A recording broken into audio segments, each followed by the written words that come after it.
దేవుడు పరిశుద్ధ నామానికి వందనాలు. ప్రతి సోమవారం బైబిల్ స్టడీ చూస్తున్న మీ అందరికీ నా యొక్క వందనాలు చెల్లిస్తున్నాం.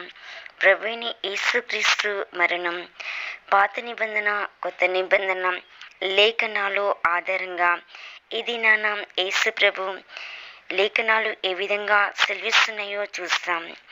పరిశుద్ధ గ్రంథంలో క్రీస్తు మరణం గురించి ఉదయం 9 గంటల నుండి ప్రారంభమైందని లూకాసు వార్త 23 అధ్యాయము 26 వచనంలో, లూకాసు వార్త 23:33లో యేసు కల్వరిగిరికి నడిపించబడుట, యేసు సిల్వ వేయబడుట అని వ్రాయబడింది.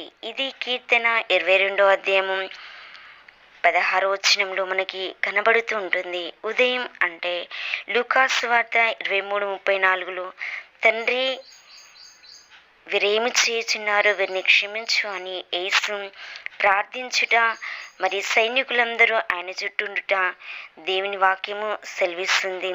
10 గంటలప్పుడు లూకాసు వార్త 23:34లో, కీర్తన 22:18లో వస్త్రములు పంచుకొనుట గురించి మనకి కనబడుతుంది.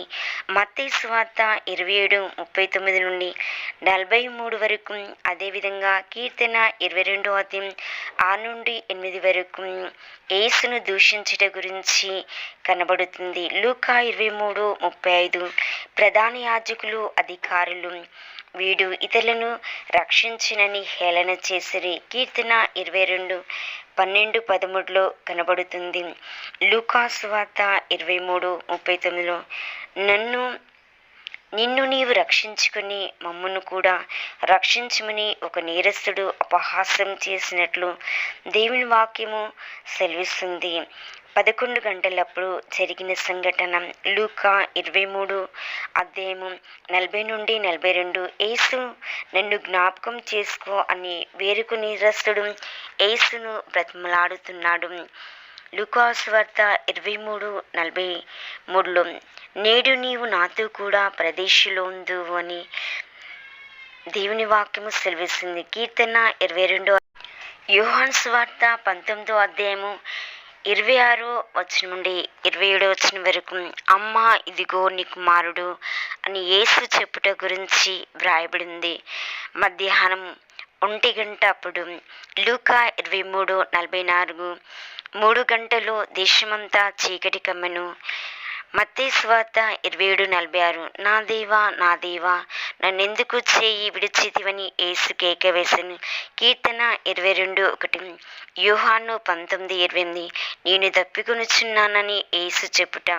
కీర్తన 22:14-15 2 గంటలప్పుడు యోహాను 19:30 సమాప్తమైనదని యేసు ప్రకటించాడు. కీర్తన 22:31 లూకా 23:46 తండ్రి నీ చేతికి నా ఆత్మను అప్పగించుకొంచున్నానని యేసు ప్రార్థించాడు.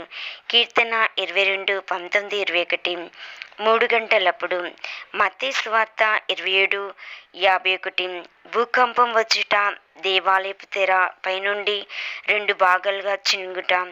మత్తయి 27:52 సమాధులు తెరవబడుట. మత్తయి సువార్త 27:54 నిజంగా ఈయన దేవుని కుమారుడు అని శతాధిపతి ప్రకటించుట. లూకా 23:48 యేసు శ్రమలను చూసి జనసమూహము రొమ్ము కొట్టుకొని రోధించుట. యోహాను 19:31-32 2 నేరస్తులు కాళ్ళు సైనికులు విరుచుట. యోహాను 19:34 యేసు ప్రక్కలో ఒక సైనికుడు పొడుచుట. మత్తయి సువార్త 27:57-60 యేసు పాతి పెట్టబడుట. కీర్తన 22:15 యేసు మరియు ఉదయం 9 గంటల నుండి మధ్యాహ్నం 3 గంటల వరకు యేసు దేవుని కార్యాలు ఈ విధంగా ఆ శిల్వపై ఏ విధంగా మన కొరకు మరణించాడో దేవుని వాక్యంలో సెలవిస్తుంది. 6 గంటలు సబ్బాతు అంటే విశ్రాంతి దినము. యేసుక్రీస్తు మరణం ఎంతో త్యాగపూరితమైనది. అన్ని లేఖనాల ప్రకారమే యేసు మరణించుట జరిగింది.